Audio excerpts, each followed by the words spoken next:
for all of us here. Good morning, good afternoon, and good evening for all the participants. Thank God Almighty because of all the blessings and grace we can gather for today's event. Even though we are still in this paralyzing pandemic situation, I hope everyone is safe, well, and healthy. On behalf of the convener, I would like to open today's agenda with a warm welcome to the participants of Online Public Lecture 2021 on Law and Religion between Europe and Asia, hosted by Faculty of Law, Universitas Airlangga in Surabaya, Indonesia. And before we begin, I would like to introduce myself. My name is Anya, and I'm a student at Universitas Airlangga, and I will be acting as the host for today's agenda. Not to mention, I would also like to welcome our incredible speaker who is already present here today for today's event, Professor Pierluigi Consorti from University of Pisa, Italy. Thank you very much, Professor, for your time. And before we jump right into the main event, I would like to invite our distinguished guests to make some opening remark to officially kickstart this online public lecture 2021.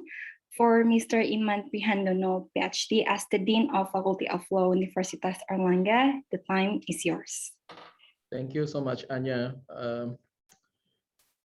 Honorable guests, Professor Pierluigi Consorti, thank you so much for being able to give guest lecture. It is a great pleasure, an honor for us to have you with us in Indonesia today. Buongiorno, Prof. Consorti. Good morning, good afternoon for all students and participants who have been able to join this wonderful guest lecture. I will not be talk much. I'm very glad on behalf of Airlangga University Faculty of Law. This will be a good starting point for us, both Professor Consorti and Faculty of Law, University of Pisa, for the future cooperation, joint research, or exchange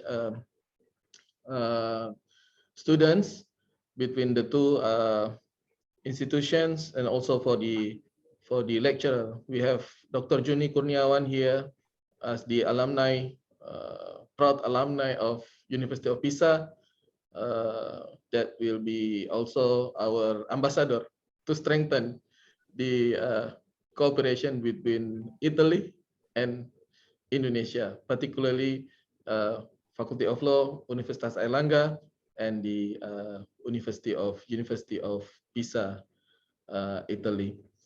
Of course, the issues that we will be hearing from Professor Consorti will be much related to our situation, our condition, both in Indonesia and Italy.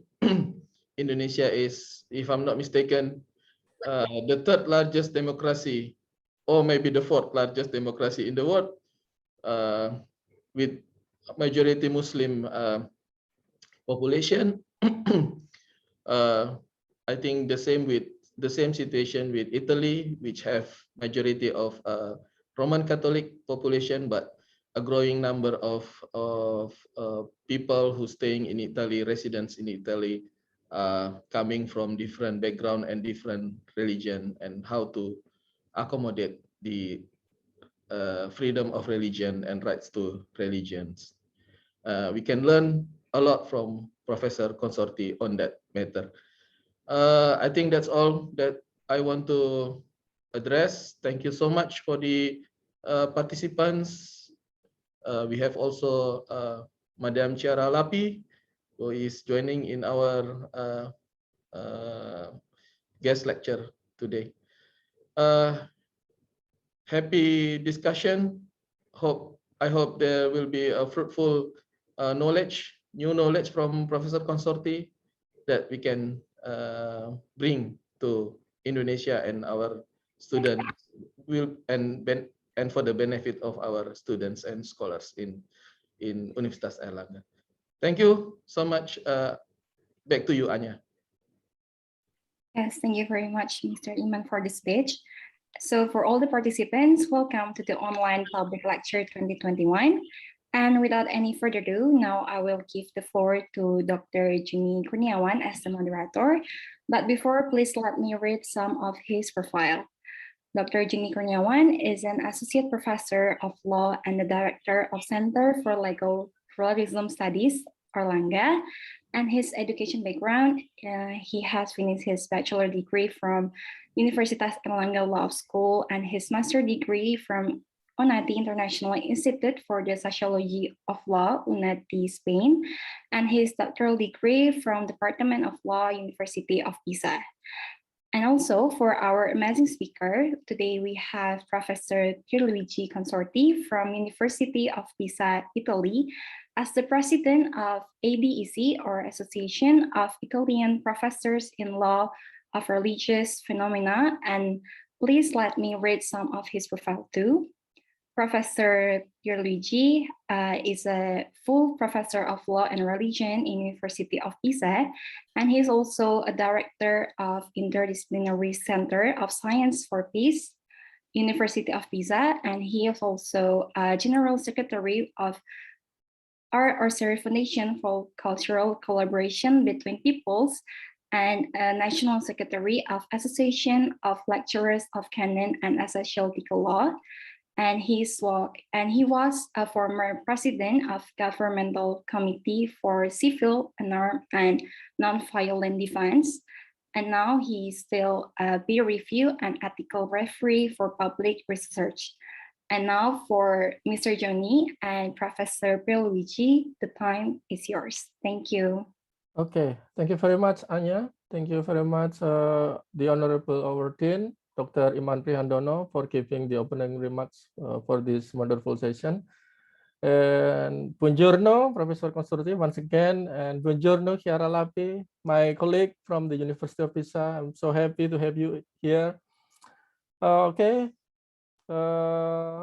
and good afternoon, my fellow students, my fellow colleagues, and thank you very much for joining this event in this afternoon. As you all know, that this session is a public lecture that will be delivered by Professor Pierluigi Consorti, a distinguished professor in law and religion from the University of Pisa. But before I give the time to Professor Consorti, allow me to deliver some short opening remarks. Asia, including Indonesia, is a region full of religious societies with so diverse backgrounds, diversities of culture, ethnicities, races, and most importantly, religions have been the elements that make Asia so Asia. And most importantly, what makes these characteristics are so unique to Asia is because most of those diversities have been existing since ancient times. On the other side, almost all countries in Asia experienced colonization for centuries by Europe. The post-colonization chapter then made the Asian societies learn a new thing, how to establish a modern nation state with all those cultural diversities and, as the consequence, complexities. This task has never been easy for sure. Conflicts and even bloodshed due to cultural and religious differences among fellow people have shaped the history of many newly established Asian countries. The history of India, Pakistan, and also Indonesia during their early independence are a few examples of it. As such, the issue regarding the intersection between the state, law, and religion has become a very critical issue to deal with. Given such a context, different options are chosen by countries in Asia. Some prefer to follow their ex-European colonizer, which is opting for a secular country. Some others opt for different ways, either to choose as a religion-based country or to choose the so-called middle way. Looking into their European counterpart, the issue regarding the intersection between the state, law, and religion has been an old issue that shaped modern Europe today. The idea of secularism, for example, did not come spontaneously. Instead, this was the result of a long and very bitter history of wars between religions for centuries during the Middle Age. So, from this historical comparison, what can the Asia countries learn from Europe regarding this issue? Did we, as Asian countries, choose the right option? Those are the reflective questions to be answered that hopefully we can get the inspiration from this public lecture. So, my dear Professor Consorti, the time is yours. Thank you very much. Let me say again, thank you for your invitation, and thank you, Ms. Ania and Dr. Priandono, and thank you also, Joeni Kurniawan, that I have the pleasure to have here in Italy for some years, along his studies for his Ph.D. So I have a problem because I am not able now to share the PowerPoint that I prepared in this. So probably, Jenny, are you able to do this as the organizer of the platform? I sent you the file, and probably you can help me to share this. Okay, I will try. Just wait for a second. As you know, it is not the most important thing to have the slide, but it can be useful. As well as my English is not an Indonesian English, but it's a very international and Italian English. So it could be useful for you to see some words to understand better what I want to say. Okay. Is it visible now? That's okay. We can go immediately to the second slide. Okay, this is a little abstract of my speech today. I want to follow these 11 steps to explain my thesis that it's very simple now. I want to tell you something about the history of European relationship between law and religion.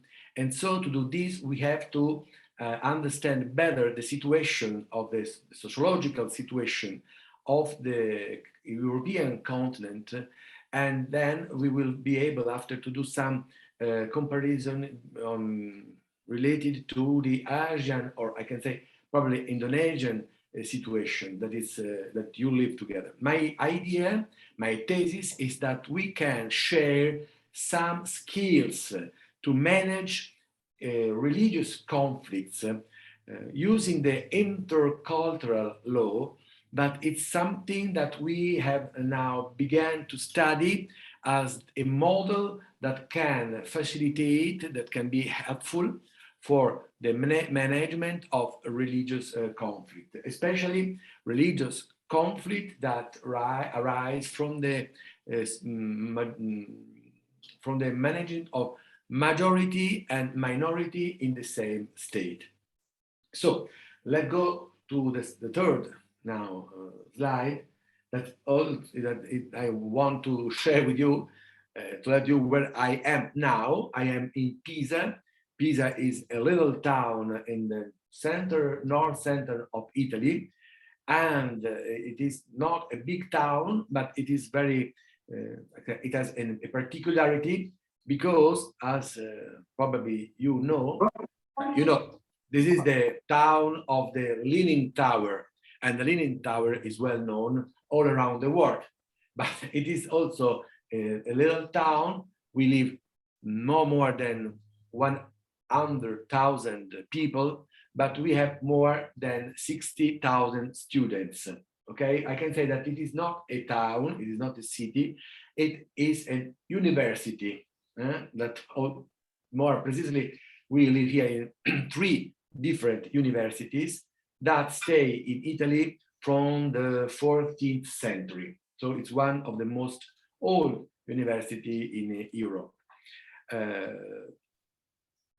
So when you see this map, you can immediately see that we stay in the middle of the Europe. But we stay also in the middle of Italy. And so we want to now understand better what is the religious situation of the people in Europe since, I can say, since the beginning, because we can also better understand some roots of this situation. So let's go to the... Okay. So you can see that we have a situation that is illustrated in the first map, that is from the different types of Catholic people that stay, of Christian people that stay in Europe. So I want to show you that when we say Catholic or when we say Christianity, really in Europe we speak about three different kinds to be Christians. There is a majority of Catholic persons that is in the Central and Western Europe, and we have the second very important as a quantitative number of people that are Orthodox, and this is the consequence of the first schism that we have in the 1054, so more than about 1,000 years ago, and it is the blue part of the Europe. And then you see the yellow part that are the Christian non-Catholic, and this is another schism that was in the 16th century, so I can say 1,500 around that period of the year. And this map, it's not so good because it would be better to put some yellow point in the red one side, especially in Germany and Netherlands and Denmark, as you well know, that we cannot say that there is a Catholic part. And I want also to give you my attention to the green part as the Islamic part. You say Islamic is a majority in Turkey, in Albania, and in Kosovo, Bosnia and Herzegovina. And you see these are a special kind of Islam because it's the Islam, the consequence of the Ottoman Empire. And not all people in Europe agree with the idea that this kind of Islam is really the same Islam that we have in Asia or in the Middle East. This is the European Islam, as we normally say, but after I will explain better this concept of European Islam.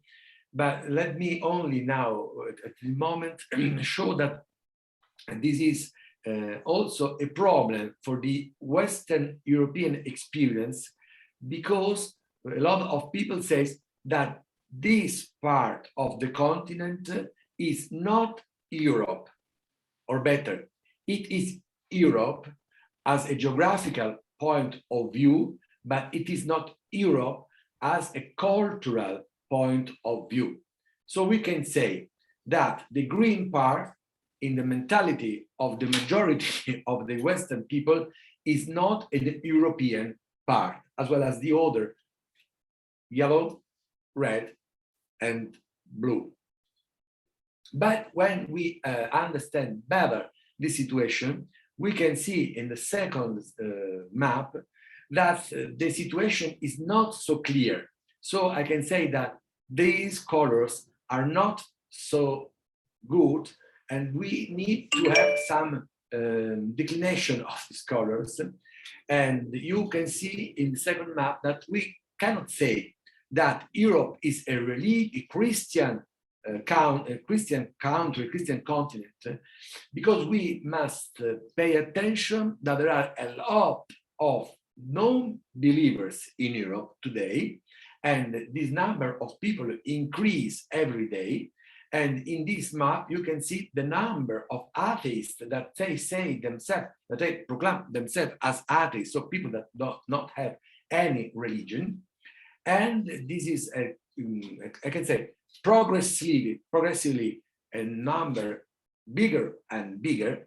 So we have this first point of attention, and let me say that it could be also, I don't say a problem, but problem is a not good word, but let me explain what I was trying to say about the Pancasila.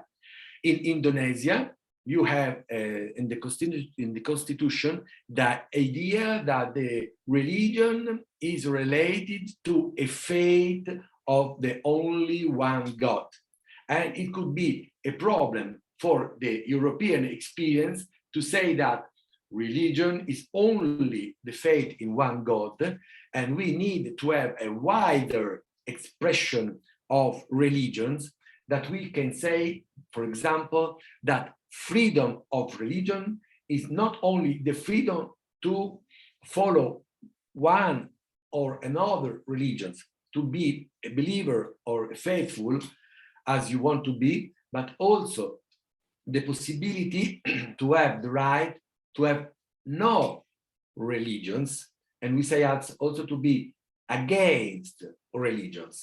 And it is not, it is nowadays the most important point for our reflection. So I would say that this is the first time that I use now the word pluralism.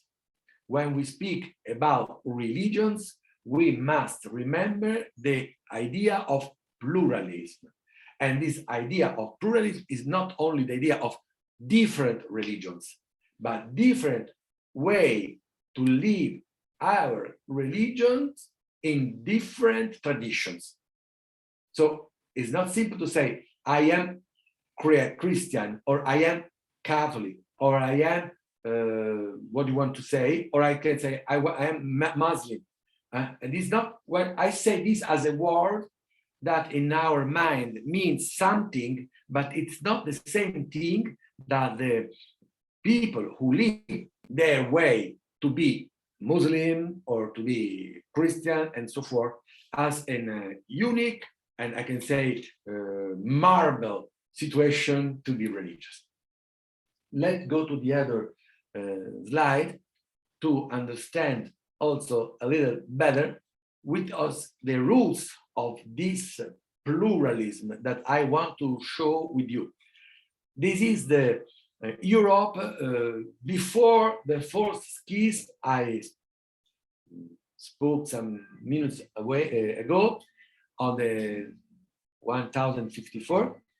And you can see in this situation that we have the only Catholic in Europe, and there are a part of East Europe that are Orthodox. And pay attention overall in the way to imagine relation between state and religion. The Orthodox way is very, very different between the Catholic one. For example, in the Catholic idea, especially from this moment of the Middle Age, is a separation between state and religion. Now, you know, we cannot say state in this moment of the European life because there were no state as we now say state, but I can say the civil power, secular power is distincted by the religious power. That is not the situation in the Orthodox part of the European continent, because they follow the principle, the so-called principle of sinfonia.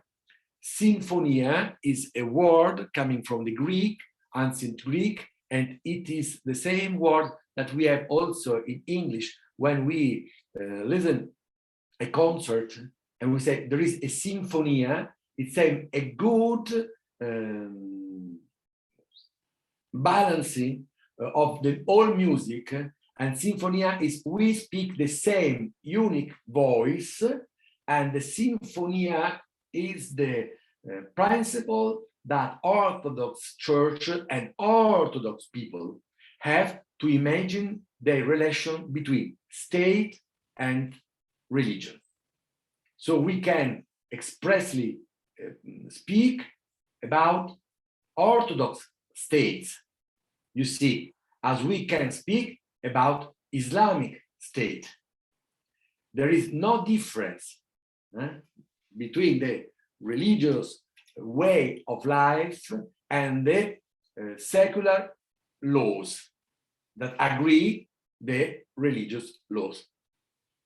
But we can also see from this slide that we had an important presence of Islamic in the Europe, especially in the part of Iberic Peninsula. It is nowadays Spain and Portugal.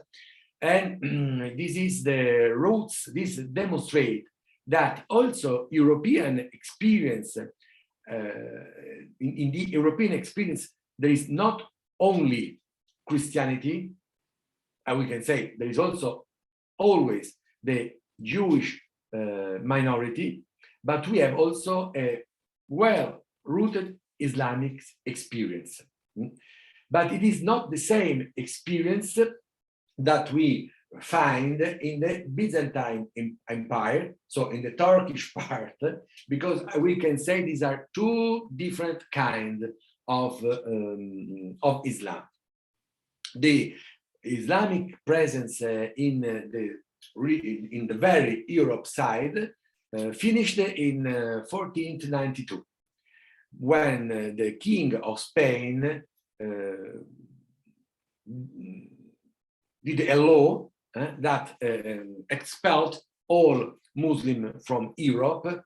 And to have a little remember, this is the same year that our tradition put the discovery of America by Cristoforo Colombo. So in the European experience, we say that Middle Age finished in the 1492 for two principal reasons. No more Islamic people in Europe, so Europe without Islam, and for the discovery of the new world that you say it's the America continent. Okay, we can go to the other slide. And this is the actual situation of the predominant religions in Europe, not actual nowadays, but it is the situation of the religions in the 16th century. You can see from this slide the pluralism within Christianity. That is also an important, very important point, because this is the starting point of the idea of state. Before this moment, we cannot say state. What is this a state? A state is a power, a secular power, that arrange with its force laws and enforce these laws to their citizens that are not yet imagined as free people, but they are sudditi, from the Latin word subditi, that means people that are under the power. They are not people that can ask for the recognition of their rights. They only have duties. So citizens without rights. Citizens only have duties. Let me underline this situation, because normally within religious experience, faithful have no rights against God.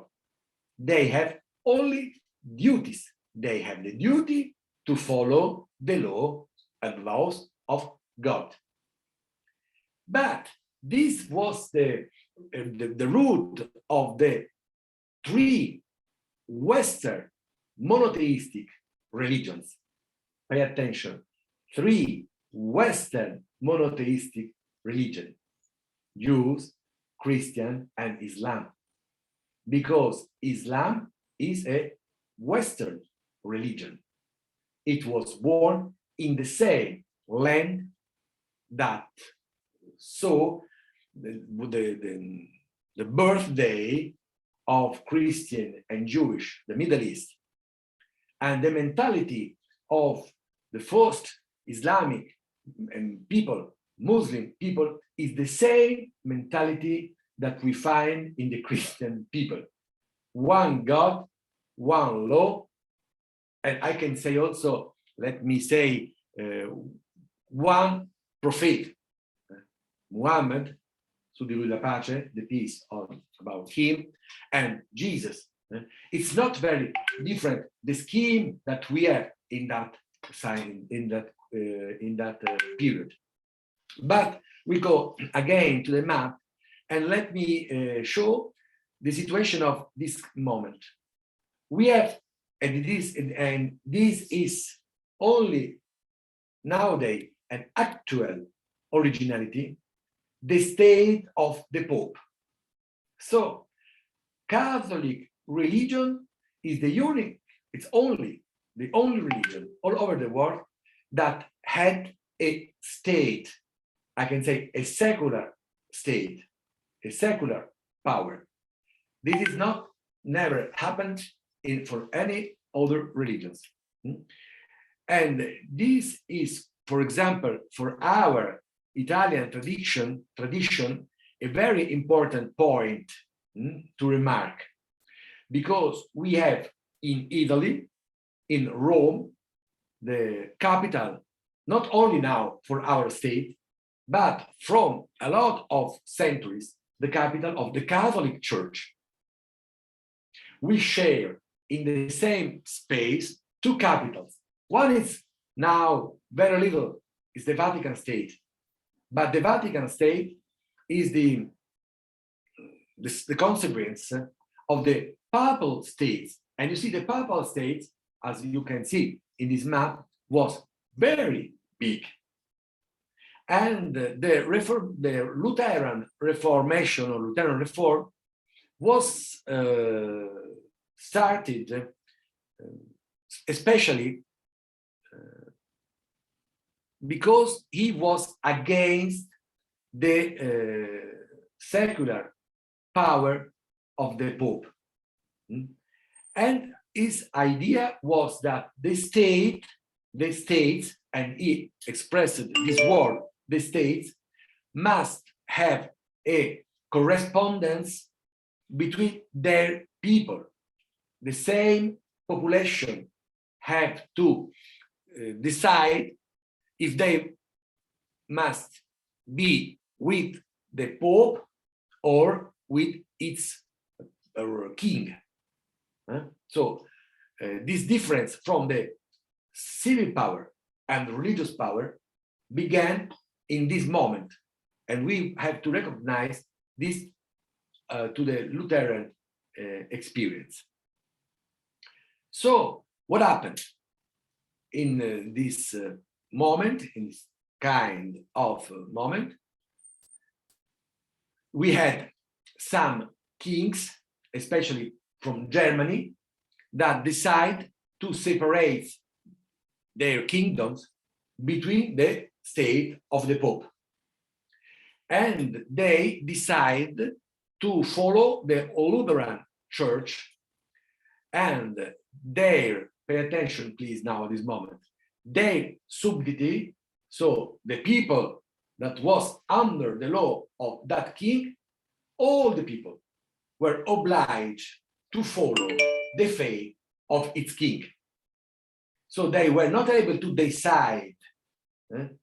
And this is also the reason that is at the very ground, actual ground, of the immigration from Europe towards America, because in the 16th century, there was a law all over Europe that say, if you don't want to follow the faith of your king, you can't go away, but you cannot more remain in Europe.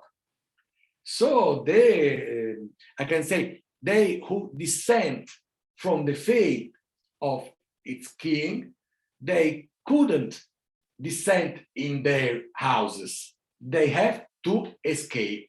They have to go away. In America, because they imagined that there were a lot of space free from people and they can go there to live their religious experience. If you remember this situation, you can also better understand, because now the situation, the relationship between religion and state in the United States, for example, or also in Canada, have its proper originality of not established clause, that it means that a religion cannot never establish its power in a state, because it was the experience that produced their immigration, the forced flow immigration from Europe toward the United States. So if you all remain and again give a look to this map, you see England and Scotland. What about these states? They were against the Pope before Lutheran Reformations. And then when the Reformation appears, they decide to join the Reformation, but it is another kind of Christianity. And you have not to forget that in the United Kingdom, today, the Queen is the chief of the church. So we have in Europe, especially in the northern part of Europe, England, Norway, Sweden, Denmark, a church that share the power of the state. Queen, kings, and pay attention, these are all monarchies also nowadays. They are monarchy, kings or queens, that have the duty to follow the state, the religion of the state. That it's a Christian religion, but it is not the Catholic religion. It's a Christian way to believe that have a very narrow, it is very close from the power of the church and the power of the state.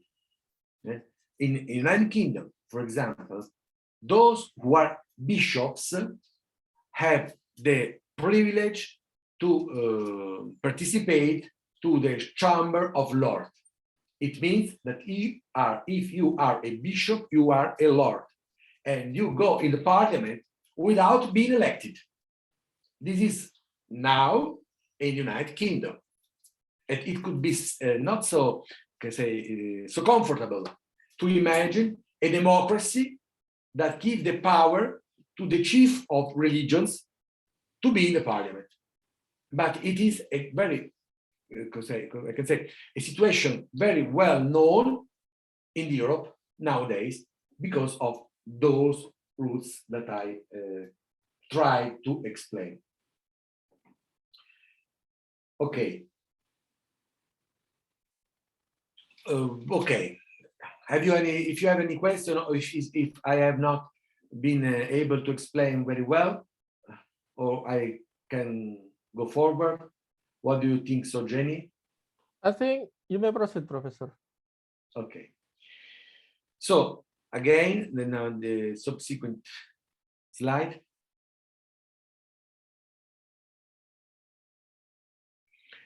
Okay, I only want to focus because I thought that because of the Indonesian Islam, it could be useful also to pay attention some minutes on this situation. So as I told you, Islam in Europe was confined in Sicily, that is the little isle at the bottom of the peninsula, and in the Cordoba region in Spain. And Islam was also in the other green part that you can see, north of Africa and Middle Age. And there is also another kind of Islam, the Ottoman Empire, and this was the roots, historical roots. But now we have also a new kind of Islam in Europe that was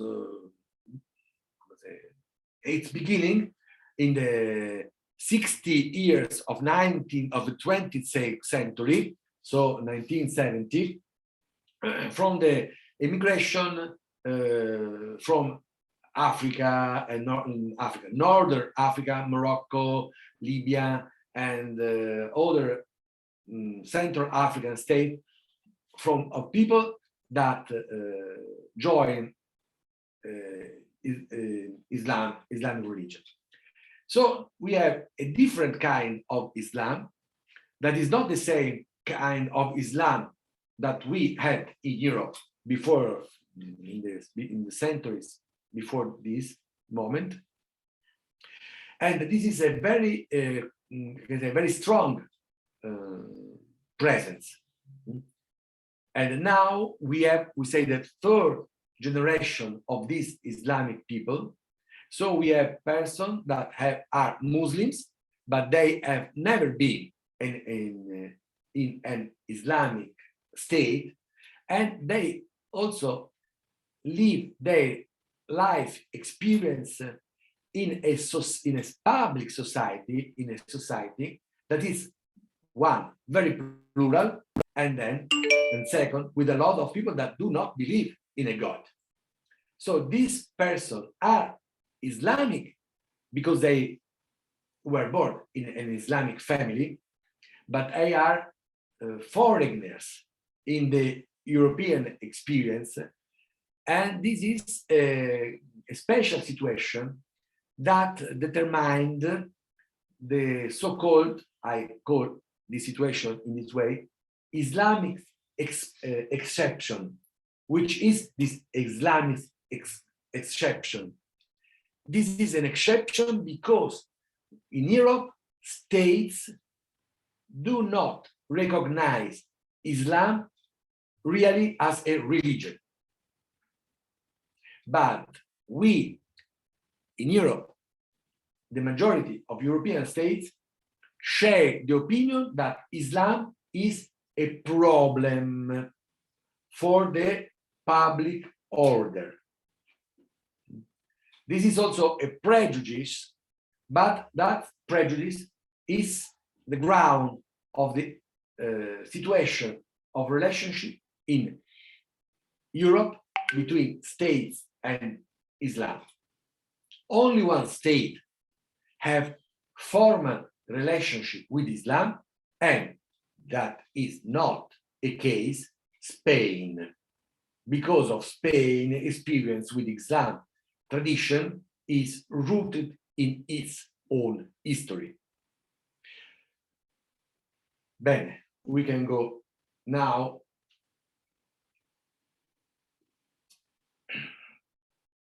Now I want to point some reflection from the situation I tried to explain.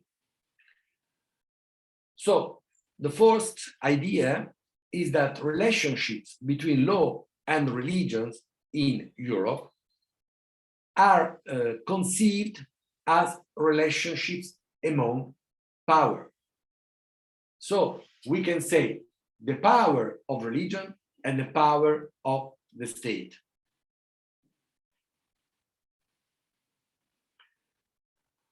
The second one is the Catholic Church has been, I also anticipate this, a true state for centuries, with different interests from other civil states and which clashed with them. And do not forget that the state of the Church ended in 1870, defeated by the Kingdom of Italy. So, for example, the idea that Italy is a Catholic state, it is not real for our tradition, because also if the majority of Christians in Italy are Catholic, Roman Catholic, but our experience is a conflict experience between Catholic Church, that was a state, and the Italian kingdom, Now we are a republic, but at that age, Italy was a kingdom.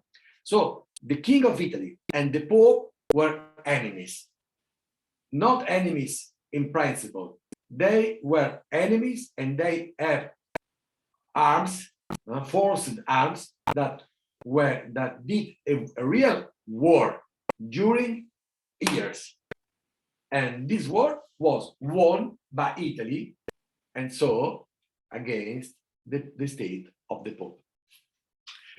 But I want only now to come to the first sentence, that about the relationship between powers. What does it mean? I want to put in your mind the idea, point out this idea that now we have to better understand if states are still power, if their sovereignty is still grounded on a sovereignty that we have as as our mentality when we have the scheme of which are a state. What is a state? A state is power.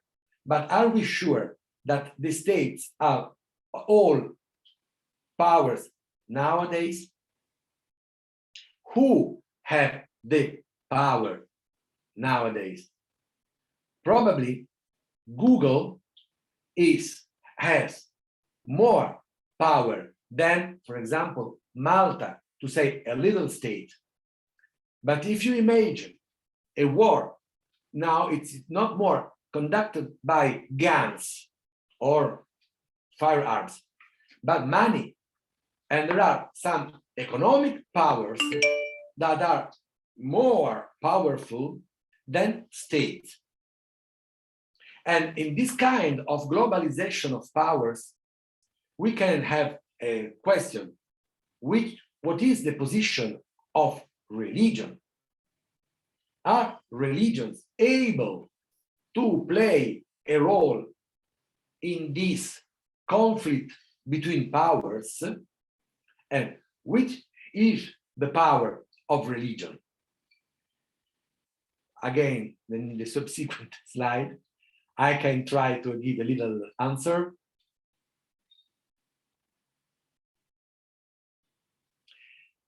So we now have the vertical model of relationship between state and religious institution, and this is the traditional scheme of European experience. So if now we can have a photo, how we can see to this map, we say that the religions, the relationship between states and religions are decided by agreements that these different powers signed in the past period, and these agreements nowadays are actually the position, they defines the position of their balance. So this is a very plural situation, because we have for example, as I have also already said, in Spain there are 3 agreements. These agreements are quite similar to the international treaties. These 3 are with Jews, with Catholic, and with Islamic institution. But the Islamic institution in Spain is not the same as Islamic institution in other states, or not the same of the Islamic tradition of a religious institution. So again, pluralism. In Italy, we have a concordat between the Catholic Church and the Republic, and some agreements with other religions. At the beginning, there were only one agreement with Jewish and Italian evangelic Christian, but now we have also with Buddhist, Hinduist, Soga Gakkai, the only religion that have not a formal agreement with the state is the Islam. The Islamic exception I spoke before. And again, you see in the north of Europe, we have monarchies that have a special relationship between state and Christian and local Christian church that is not very different from the situation of the Orthodox churches. So we can say this is the vertical model of the balancing of powers between state and religion. That is real. We cannot forget that this is the normal way to have relationship between state and religion. So we can say also between law and religion in the European experience. Nevertheless, we can go to the other slide. Nevertheless, we have a new experience, that is the European Union. So you see, European Union is the international European organization that gather a lot of states of Europe, the old continent, we can say. No more United Kingdom that left European Union last year, definitely. And we have a lot of problems of the eastern part, but we have an interesting definition of the Treaty of the European Union about the situation of law and religions. That is the sequence you can read. The European Union leaves to the state the definition of the religion's discipline. So the European Union decide not have a common definition of the relationship between state and religion. This is an internal affair of states. Only provides a dialogue. So pay attention. This is the new of a European experience. A new because it's the first time that in a law you find this expression. You have states, it means states, you have to dialogue with religious experience. Again, Jenny, the subsequent.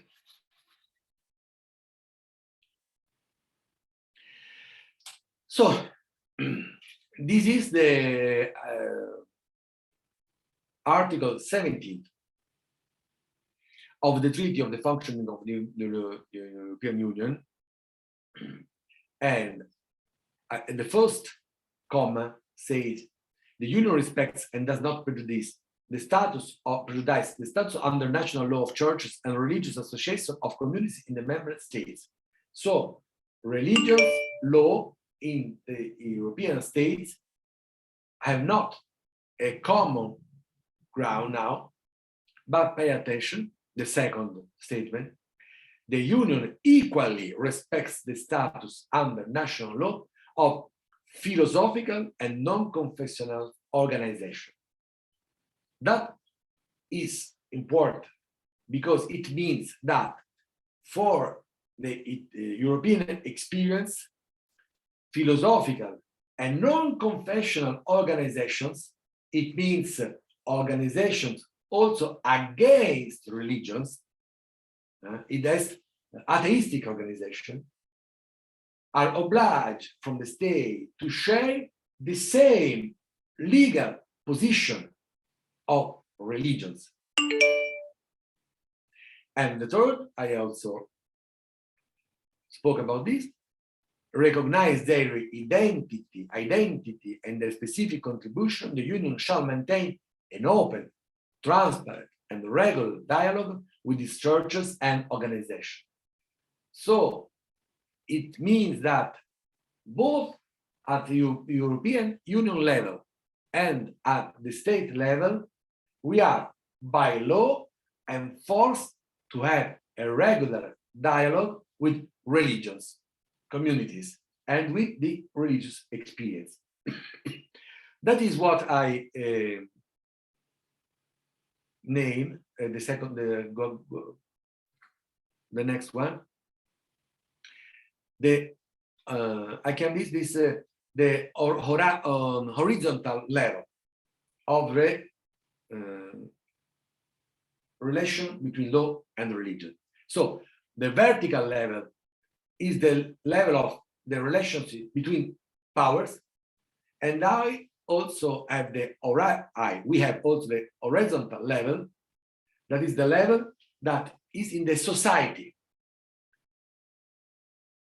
The concept of religious freedom born in a situation of homogeneous societies, as we have already seen.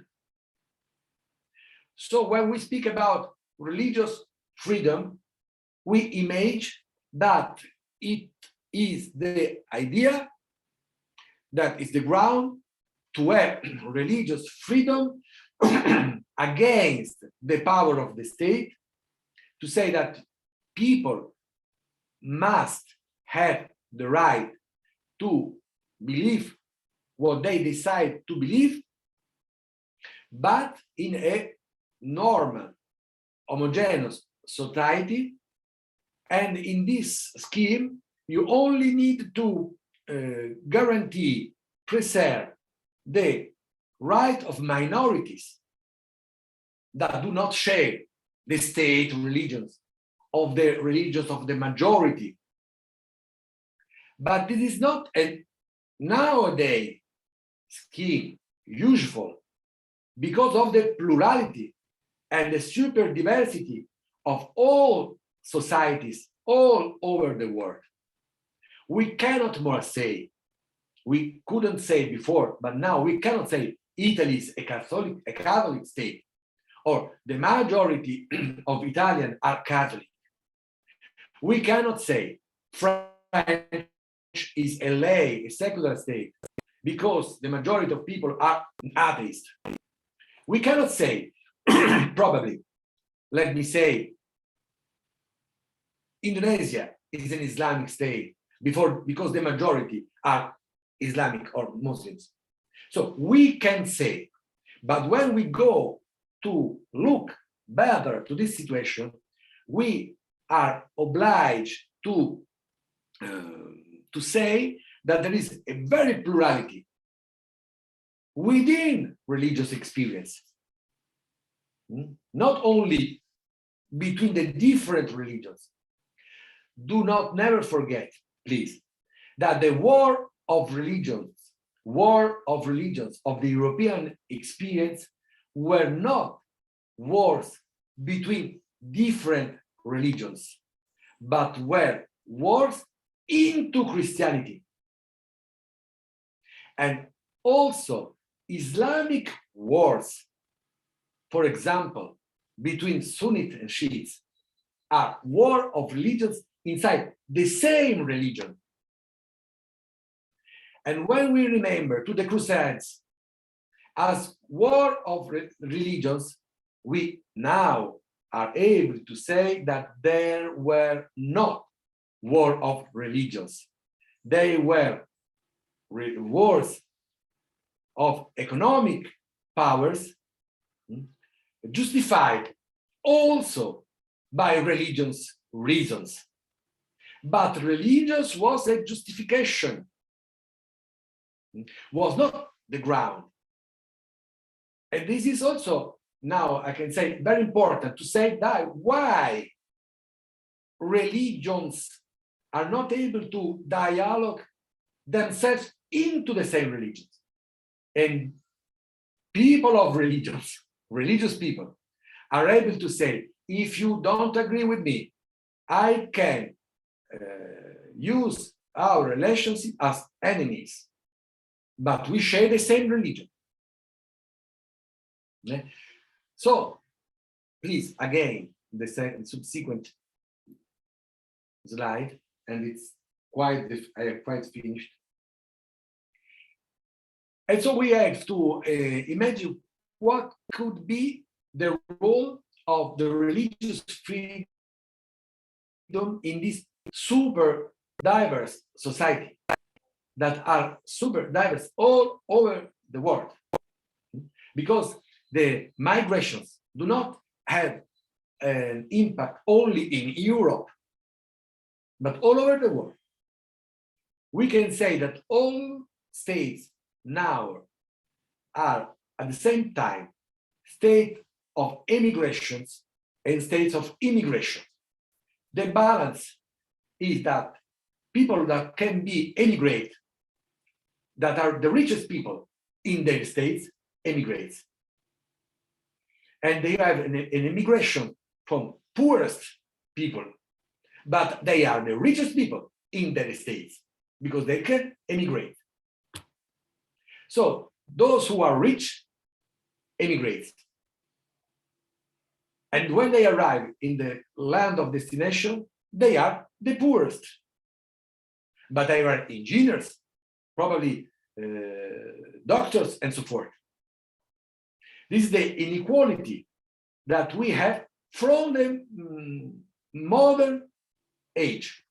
The same we had in the immigration of Christian, non-Catholic, and not Lutheran from Europe to America. They that had the possibility to leave the States left. And they that do not have money to go away remains. Let me now explain 2 words of the role of laicità. I use the Italian word laicità that normally is translated into English in secular or secularity. But this word, the English word, secular or secularity, does not reflect the concept of laicità. One time I was in Damascus, in Syria, invited from the Italian Institute of Culture to have a speech. The title was Laicità in Islam. It's a very difficult subject. I spoke in Italian and there were a translator. But as I told you, it was the Italian Institute of Culture in Damascus.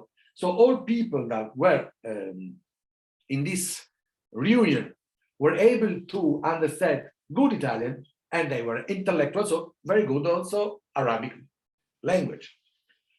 When I use the word laicità, the translator, the official translator, translated in an Arabic word that I do not know what now it was.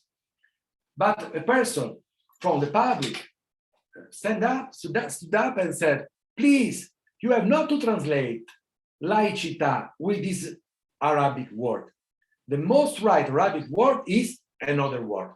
And the official translator said, thank you, professor, I will use this word.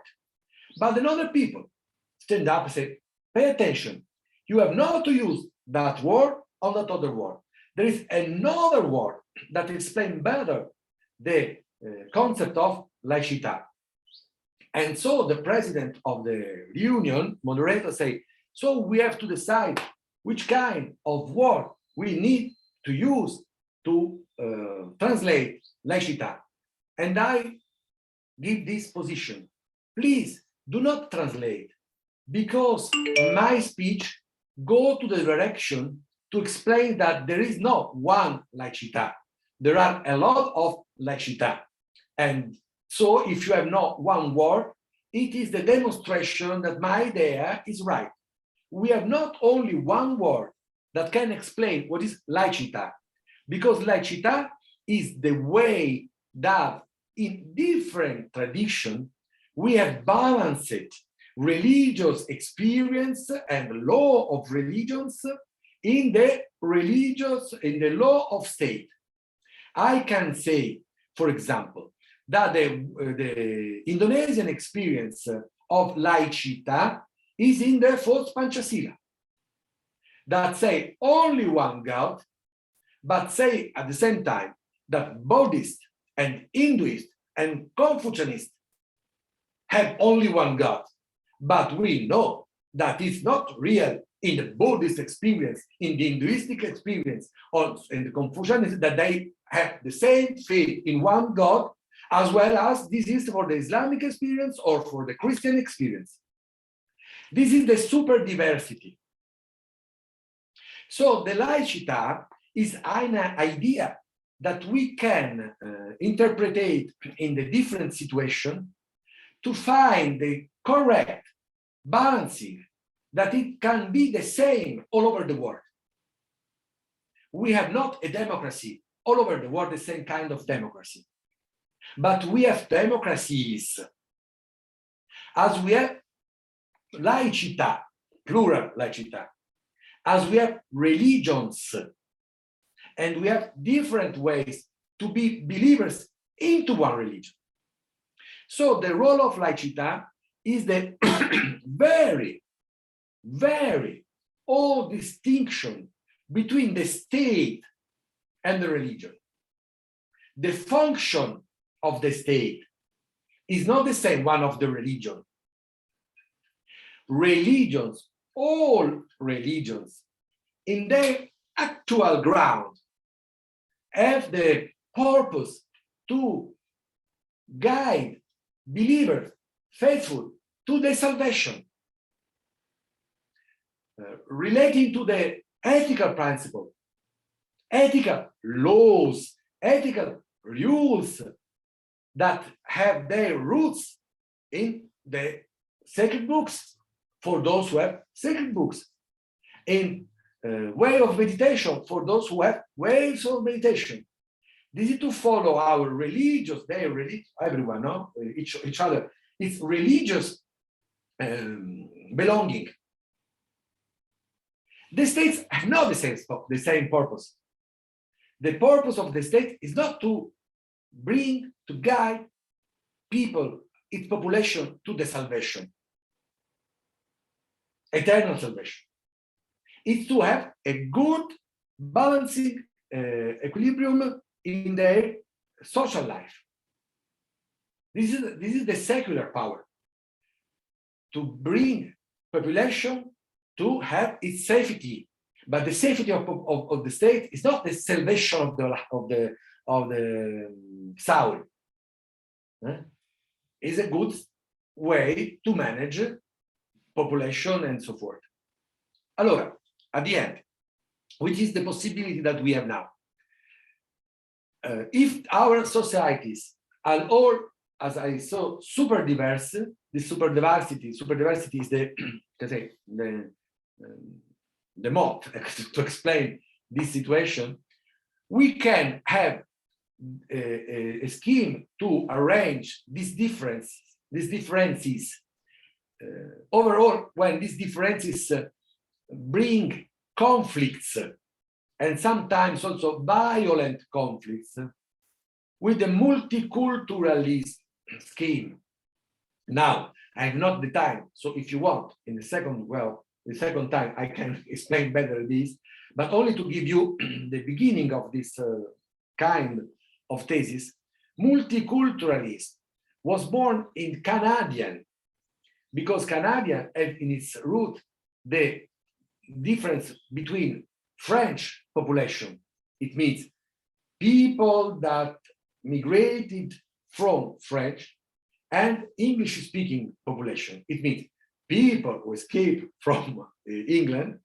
And now this is two different, one is the majority, the second one is the minority, but they must, I can say, manage this diversity, and they find the multiculturalist, that is the way to say, okay,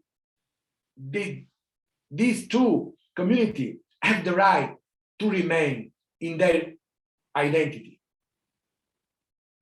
But we have to find some limits to their rights. And these limits are not, we cannot pass over.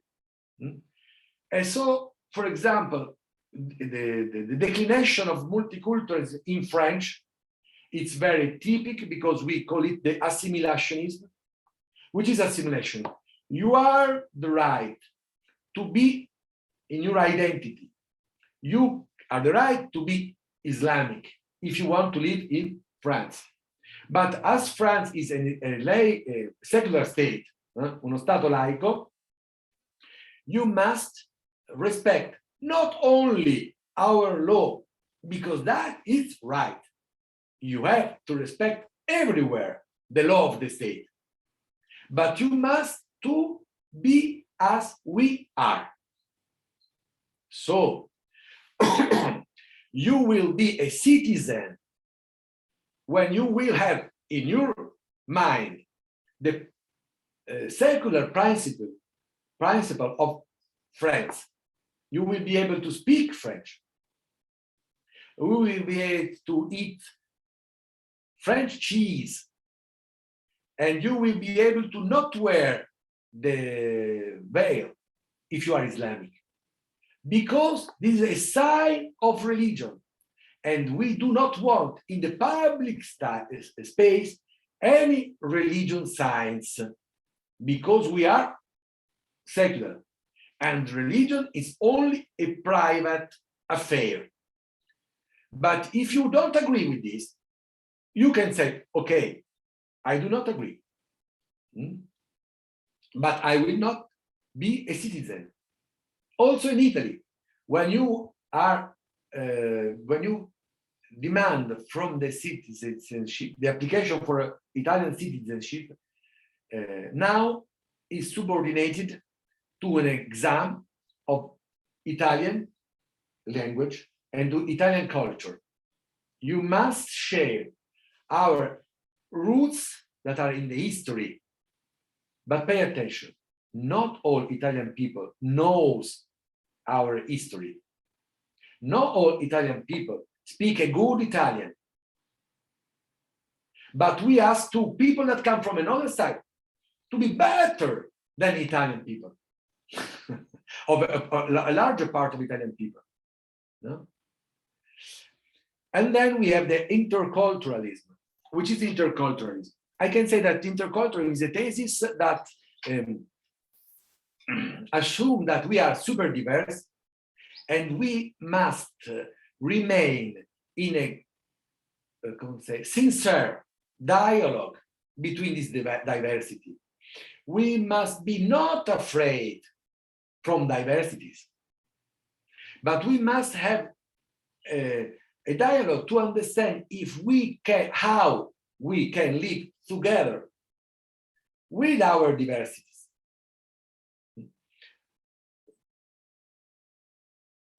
In a way that not have conflict and not have violent conflict. It is possible, yes, it is. It is easy, no, it is not easy. To have to live the intercultural approach, as first you have to know who you are. Pay attention, to know who you are. And this is not always possible. For example, those who are terrorists in the name of Allah, are they Islamic? Are they good Muslims? They say, yes, we are. This is the right Islam. We fight against the unfaithful. And we are ready to die to demonstrate this. But are you right if you say this? So the first is to know who you are. The second is to know who is your interlocutor. You are speaking with you. If I do not know anything of Indonesia, I can't understand what you say when you speak about your life away. If I do not know where Indonesia is, if I think that Indonesia is in a high mountain, always snow, always cold, I don't understand anything. If I do not know the difference between an Islamic person or Islam religion and Hinduism, I cannot build a bridge from me and you, from one person, one community and the other community. Interculturalism do not want only to build this bridge, but want to live on this bridge.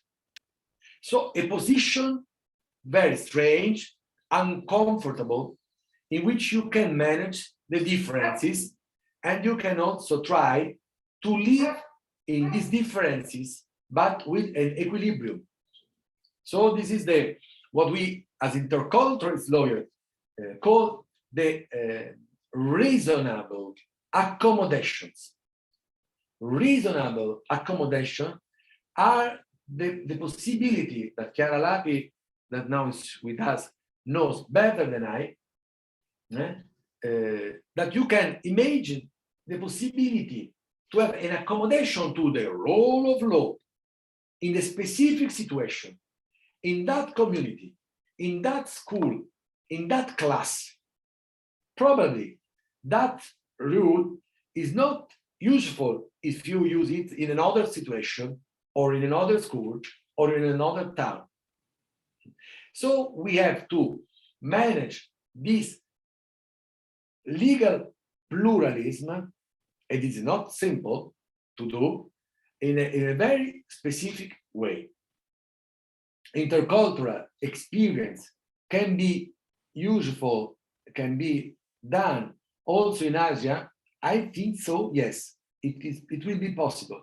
But we have now at the zero level, probably we are underground, but I think that the experience of academic people as we are is exactly this, to go from the underground to the zero ground and hopefully to the fourth, second, third, and we will be so high to have the possibility to have a glance, a wide glance that can give us the possibility to have also, to find also legal solutions, but from the wide glance to the little solutions, this is the challenge for our common life.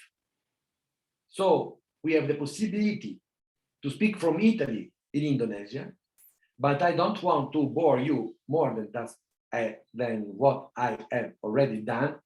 So thank you for your attention, and I remain here for questions,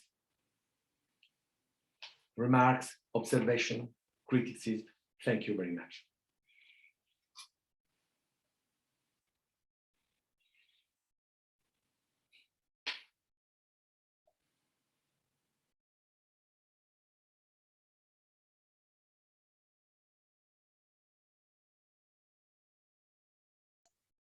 Pak Yuni masih mute.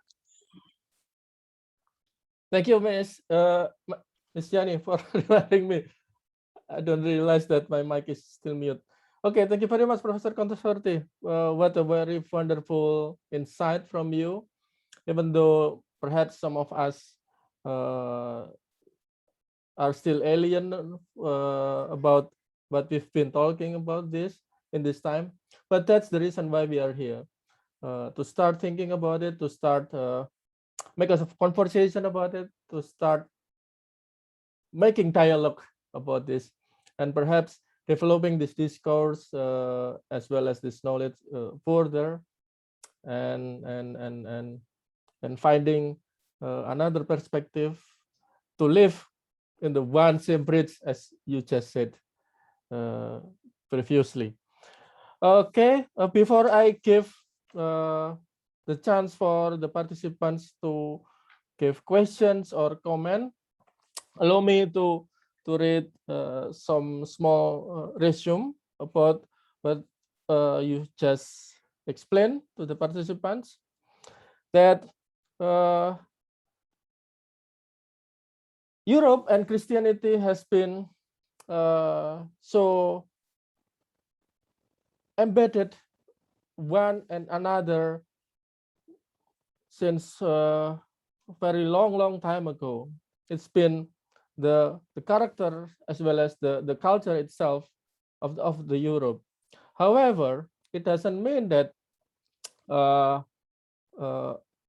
Christianity is the only religion that is now dominant in Europe, or the only religion shaping the Europe today. As perhaps people have been aware that the new wave of immigration has been bringing many religions to Europe, that not just in Europe, but also in another part of the world. This group has been so diverse, and therefore the so-called religious identity related with the identity of a given country can no longer be a monolithic identity. Instead, perhaps we should start thinking that it is a multiplicity of identity. So we can be a Muslim, but at the same time we can be another one, and so on and so forth. And dealing with that kind of diversities, then the role of freedom of religion becomes so important. But there is no one single recipe to deal with this, and the so-called laicite or secularism in the English word is not a single concept, but also it is a diverse concept, since it derives from a different historical background from different countries. And therefore, perhaps we should consider some new approach, and maybe interculturalism, as you just explained in a brief, can be a promising option in how we deal with these complexities, we deal with these diversities, especially in relation between state, law, and religions. Okay, now I will allow the participants to give question or comments. I start from Ms. Almas. Please, Ms. Almas. Hello, can you hear my voice? Yes, it's clear. Let me introduce myself first. My name is Almas Bahia. My undergraduate was from Universitas Airlangga. Some of the ladies and gentlemen here were my professor, including Mr. Joeni and also other lecturer. And my master's degree was from Xiamen University of China. I have a question for Professor Pierre regarding the legal pluralism, especially related to Article 17 of the EU, right? It is said that the Article 70 said there is respect and also not prejudice regarding the religion and also other religious organization. However, I have two main questions. The first question is there any limitation regarding religion or belief which can be recognized legally by the European Union? So is there any way to be recognized by the society or recognized by the state, or it is as long as it is not against the law that I can make any religion, something like that? And also the second question is what type of action regards us act against the law or state related to religious practices aside from terrorism? So is there any action that regarded as criminalism aside from terrorism regarding the religious practices? Thank you so much for the opportunity for me to ask this question. So please answer. Okay, thank you very much, Ms. Almas. Professor Consorti, I need to ask you first whether you prefer to directly answer the question concerned, or we can wait for the other participant. I prefer to collect some questions together, and then I will try to answer. Okay, okay.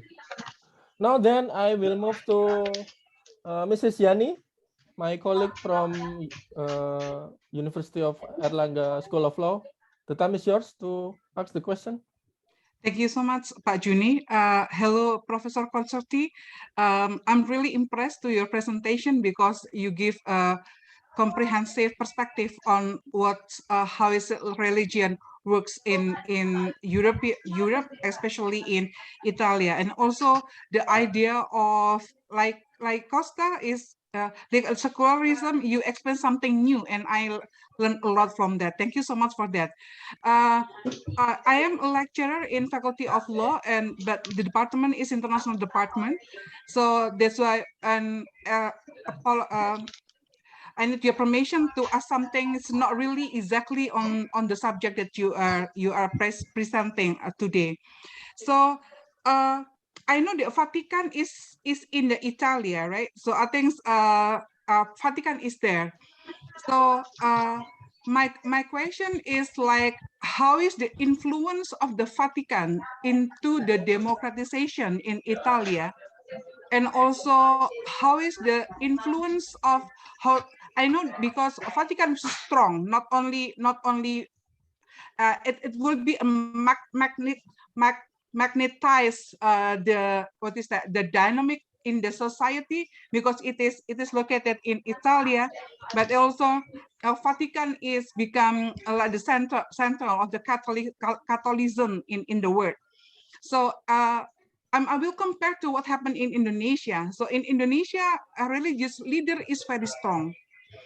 So many issue that are delivered by the government always involve religious leader. Then how it's happened in Italia, whether Vatican, which is in Italia, also give such kind of magnitude to the democratization in Italia and also the obedience of the population, your Italian citizenship into the government. Thank you so much, Prof. Okay, then should I stop now or can I continue for the next? Okay, now to Mr. Faisal Hilmi. Please, the time is yours to ask your question.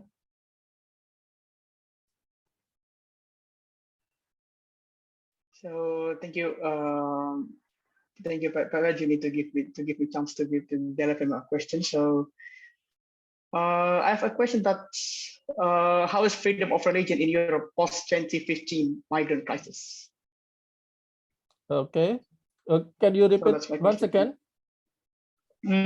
So how is the freedom of religion in Europe post 2015 migrant crisis? So that's okay. Post 2015 migrant crisis. Okay. Migrant crisis. Yep.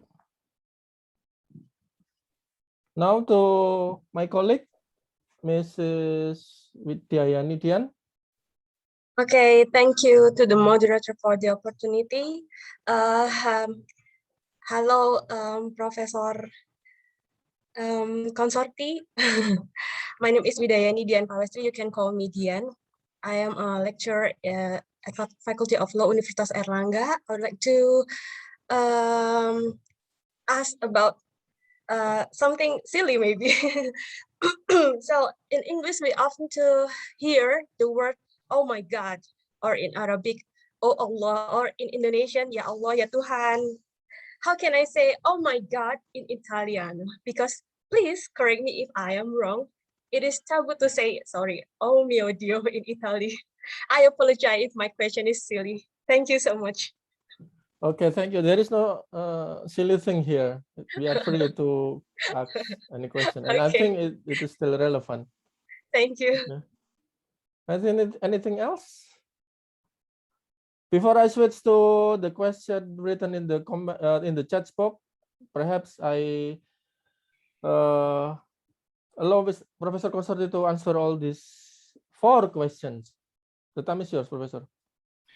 Okay, thank you for your questions. I begin from the Widani. Oh my God, is "Oh mio Dio." Yes, that's why. So we can say, which is the name of God? No, but it could be also an useful. It's not so silly, because, for example, in Italy or in Europe, there are people who imagine that Allah is not the same God of Christian, because also in Christian people who speak Arabic say Allah. So Allah is the Arabic way to say God. And as we are, as this experience, religious experience are monotheistic experience, they share the only God. There are no gods, but there is the Almighty God.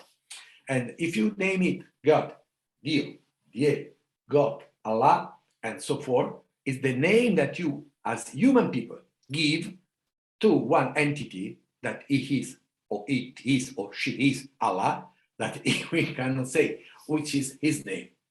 His name is Allah, God, Dio, as we use in our proper languages. Okay.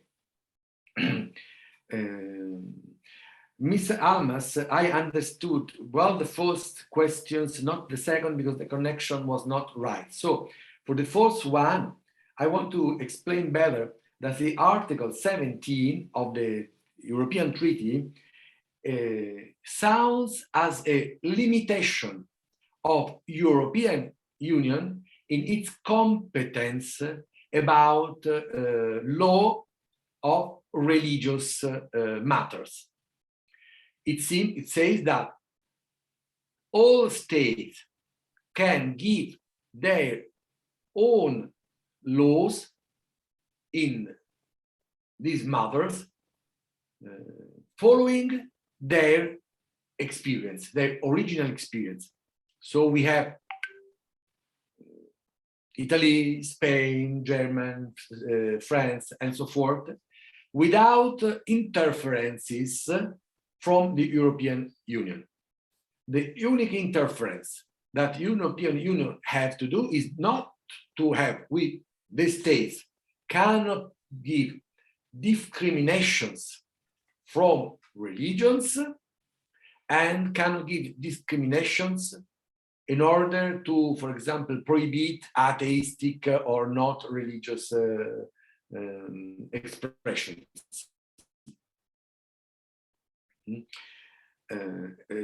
So the correct way to interpret in a technical way this article is this one.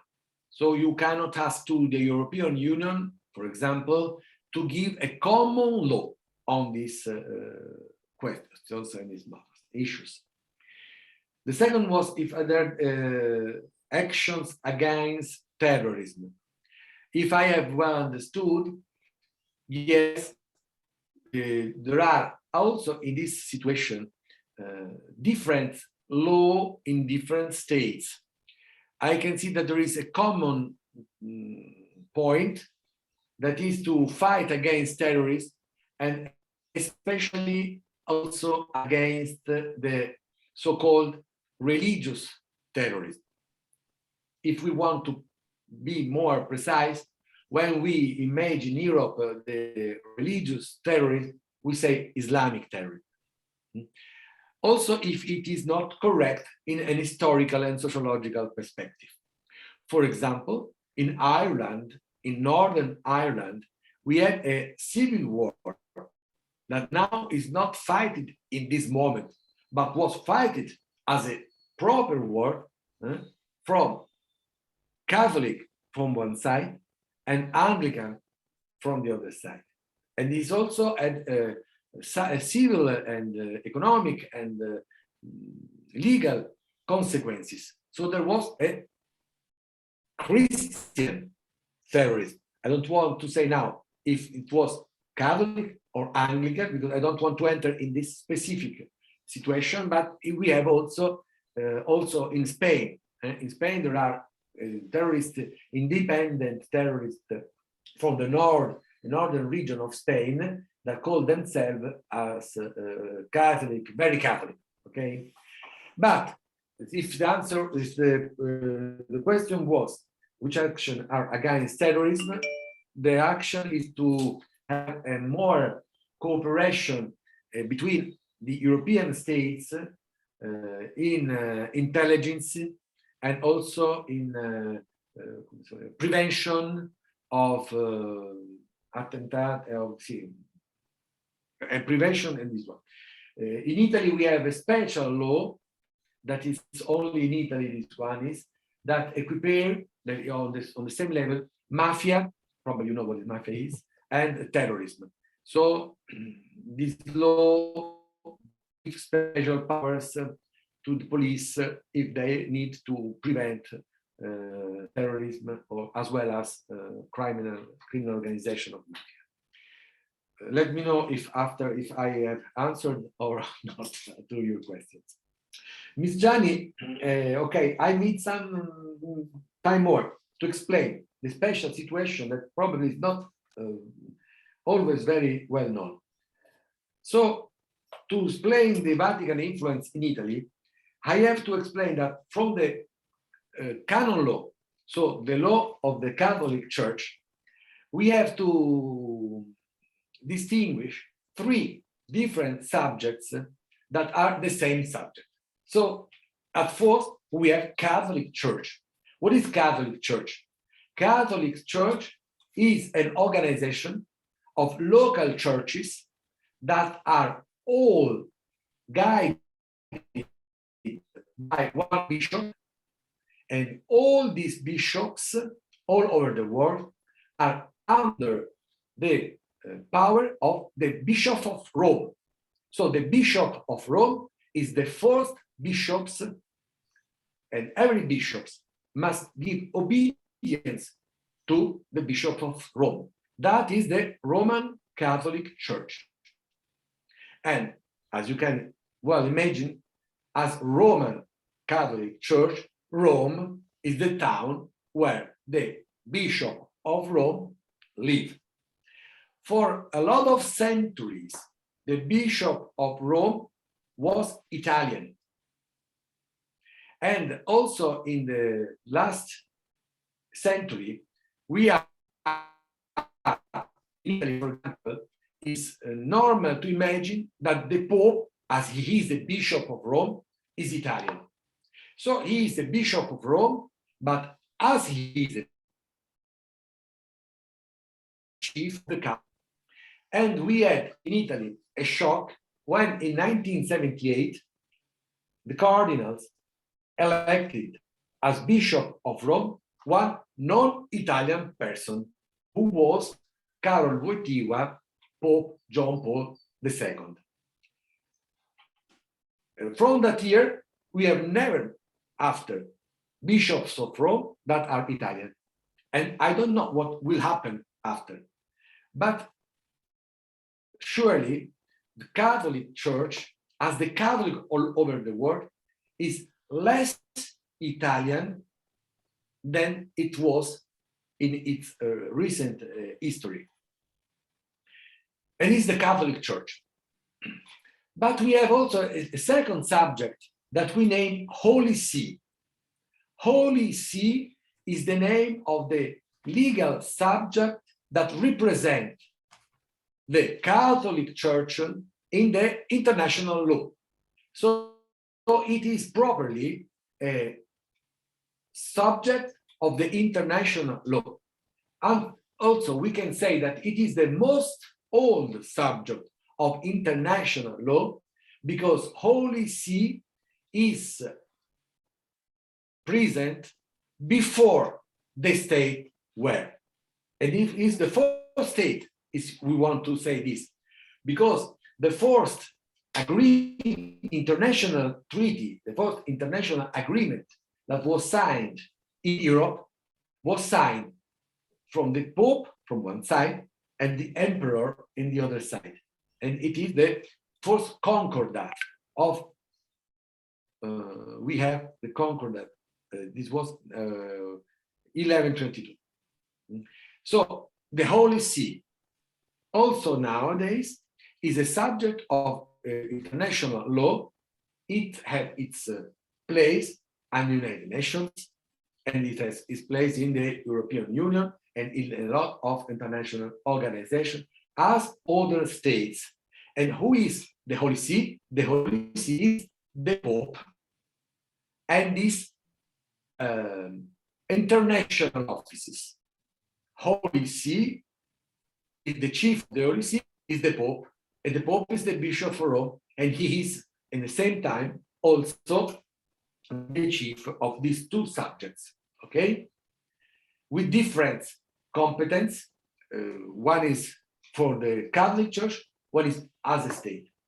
And then the third subject is a Vatican state. Vatican state is an invention. It is a proper invention.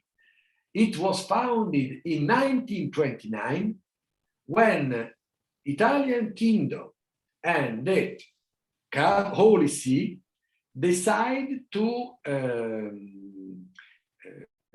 sign a treaty of peace after the defeat of the state of the Pope in the 1870.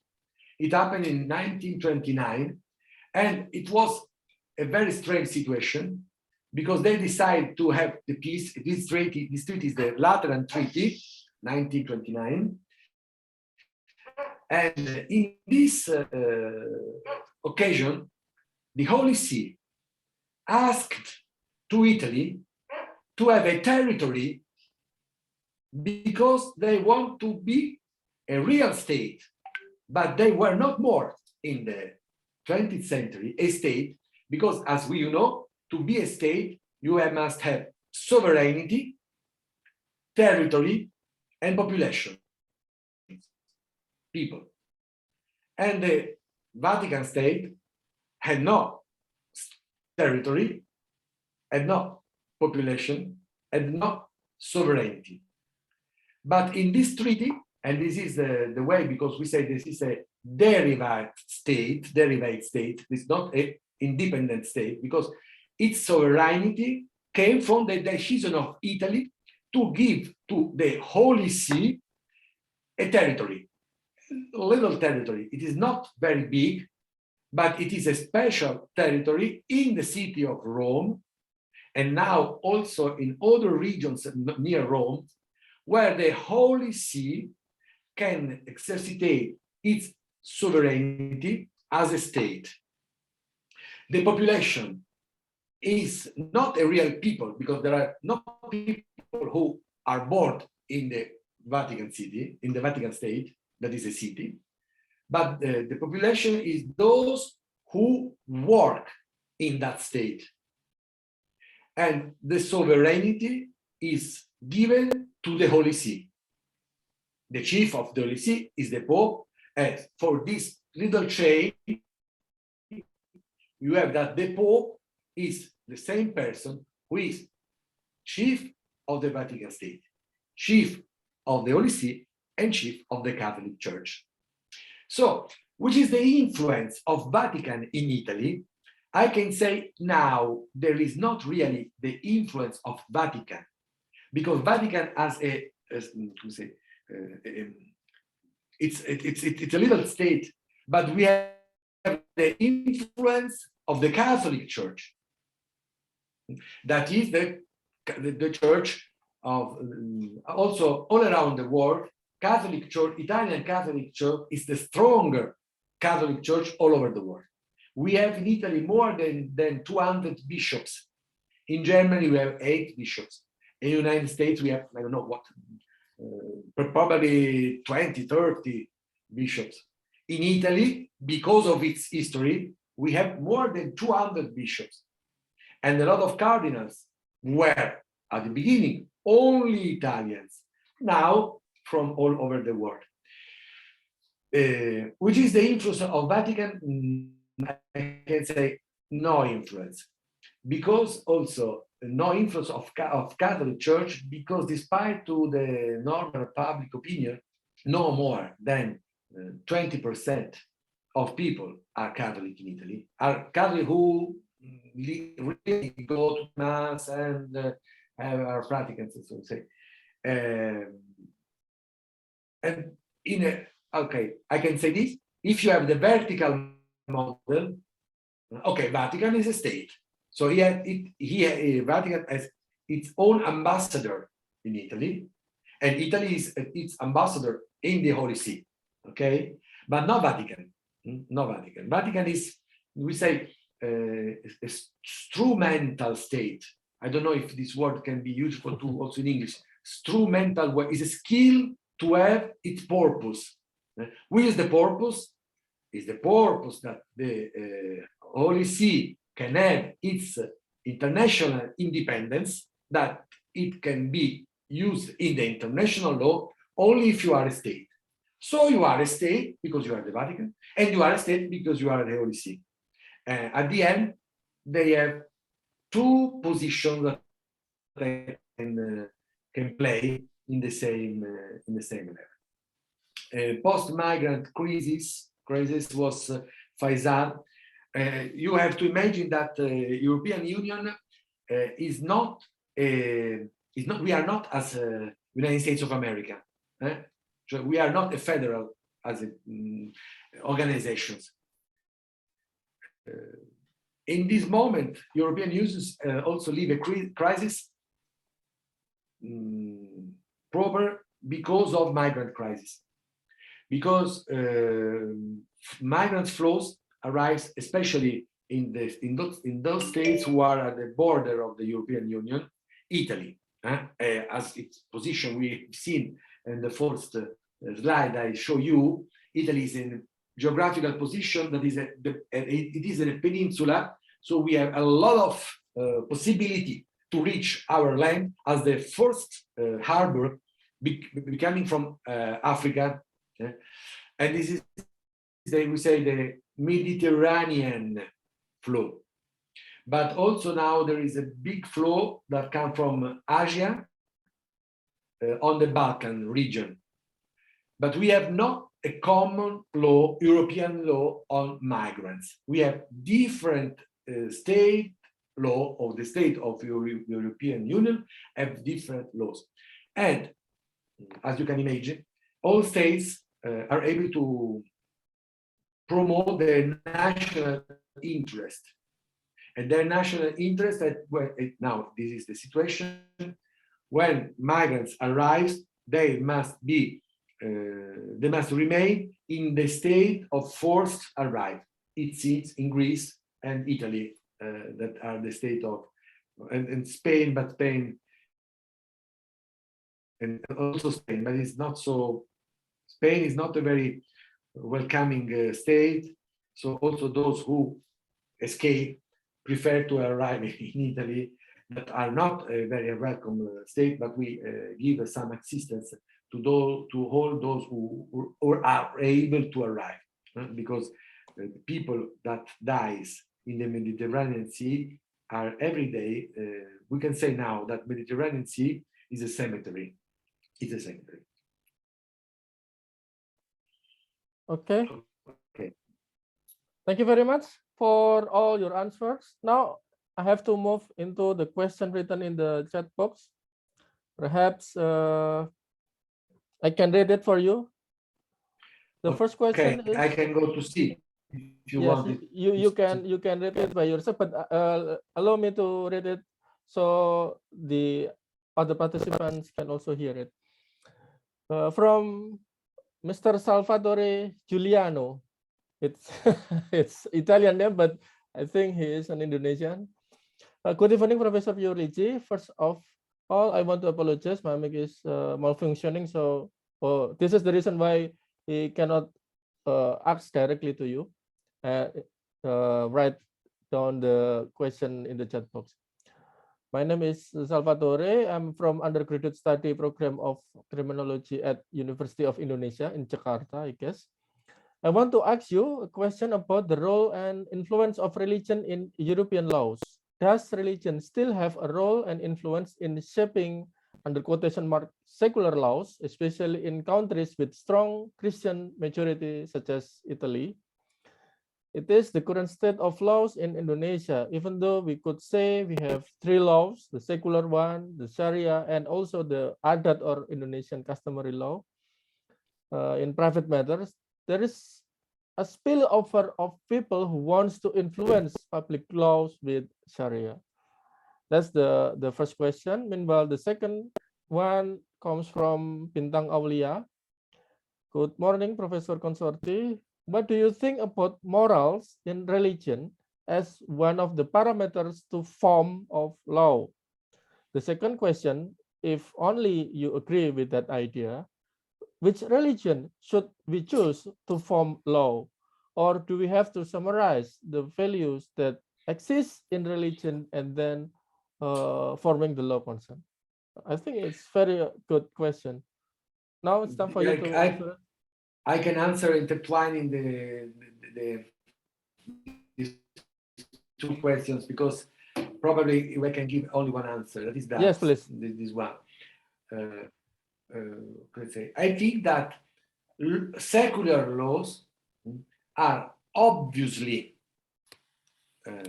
influenced by religious values, because those who make law, so the politicians who sits in parliaments, are people, and they share a vision of the life, and their vision could be influenced by religious values.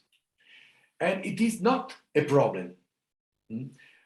But the problem will arise if you, when are the representative of the people, so you are in the parliament, instead of have the better law for the populations, give the better law for you to be adapted to your own ideas, also to your religious ideas. I want to give an example to explain better what I want to say. For example, in Europe, we have now a debate about the euthanasia. So if it's possible to decide to stop your own life, and a secular law, every secular law have to face also the idea of life, the idea of dignity, and each people have its own ideas related to its own experience. If you are Catholic, probably you are against the possibility to have death before the natural death.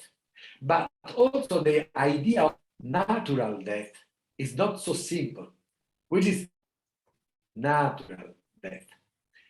At the end of this debate, you will have a law in a state. If this law represents the idea of majority, okay, it is good. If all that have the duty to make a law had the attitude to vote for the better law for the people, not for the better law related to its opinion. So what happened? If the majority in a parliament represent an idea that also is, even if it is religious influenced, it is not a problem if this is the idea of the majority of the population. But the state must have the attention, must pay attention to not discriminate. And this is another issue about the right to the belief of conscience. In Europe, we have the right of conscience objection. It is very, it's very hard, but we have the right of conscience objections. It means that in your conscience, you are not agree with a law that compel you, that oblige you to do something that is against your conscience. You must be free to do not apply this law. it's very difficult to understand if this is a reason of conscience or a reason of opportunity that guide your disobedience. So the question about morals in religion as parameter to form a law, I can say, no, I do not agree. Because when you find, for example, a parameter that is given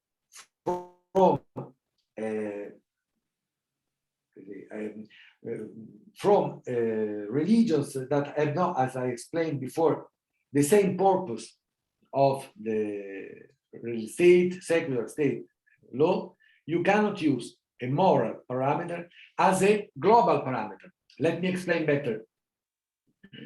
For example, the situation is, I have only criminal law that must be the same of the Sharia, because Sharia is the right law. You can have this idea. It is not a problem if you have this idea. But you cannot go in the parliament and say, the only right law for all population is the Sharia. Because in the parliament, you have to manage the super diversity. And it is possible, and it is a reality, that you have to, as a state, to give a law that is useful for all the population, not only for Islamic population. You can, as I explained, add accommodation. For example, Sharia could be the right personal status law for those who are Islamic. That is good. Those who want to share these laws have the right to use Sharia for their personal status. But you cannot oblige, for example, all people to be Islamic. Also, if you, in your faith, can be sure that only Islam people, only Muslim, can reach the kingdom of heaven. But it is another, because we now have another theme for our third meeting. This is the interreligious. Now we have the sensibility to say that in all religions, I can say, have the sensibility to say we are not the only good and religion. We can have share different experience, and we have this possibility. So the secular state must have that we call diritto laico. Diritto laico is like secular laws. Right. If they are secular laws, they must go in the direction to the good, the public good, and the good of all. And this is the problem of the politic, not a problem of the law. It is a temptation to put religion in law. It's a temptation, because you say, I can use the law to do the work of religion. I use the law of the state to do the work of religion. But the work of religion is not that of the work of the state. Okay, I think we are so limited by the time. And thank you very much for your answer, Professor Consorti. And I'm so sorry for the other participants. I cannot open another question because we are so limited by time. We only have 1 or 2 minutes before we closing this event. So I will not talk any further. I turn to MC, Mr. Bernard or Ms. Anya, please. All right, thank you very much, Pak Joeni, as the moderator of today's international lecture.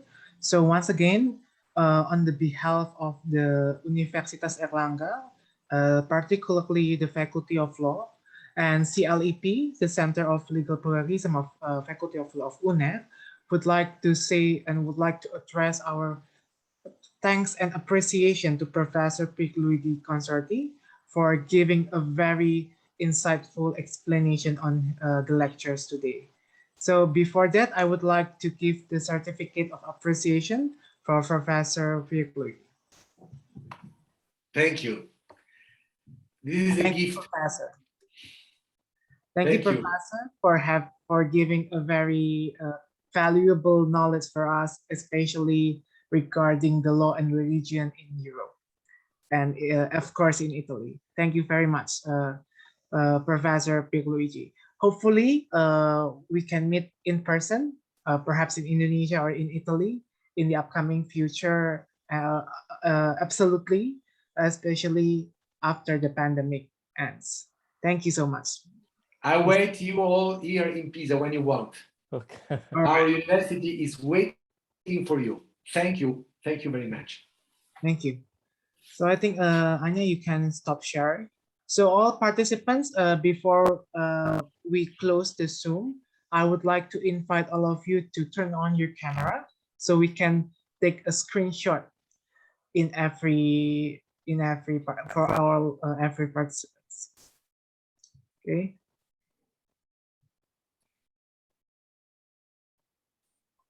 One, two, three. All right. Fantastic. One more time. One, two, three. Yes, one more time.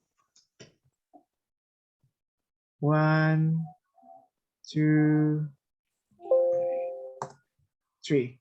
All right. So, all right. Thank you for all participants. Once again, thank you for all participants for actively participating in this very bright and very insightful lecture this afternoon. We hope that everyone stay healthy and stay happy in this struggling condition. Once again, on the behalf of CLeP and Faculty of Universitas Airlangga, we would like to address our thanks and appreciation for all the participants that get involved in this lecture. Once again, thank you and good afternoon. Thank you. Grazie mille, Professor Consorti. Grazie mille, Chiara. Thank you very much for all participants. See you in the next occasion. See you. Grazie. Grazie, grazie. Arrivederci, arrivederci. Terima kasih untuk semua yang telah hadir.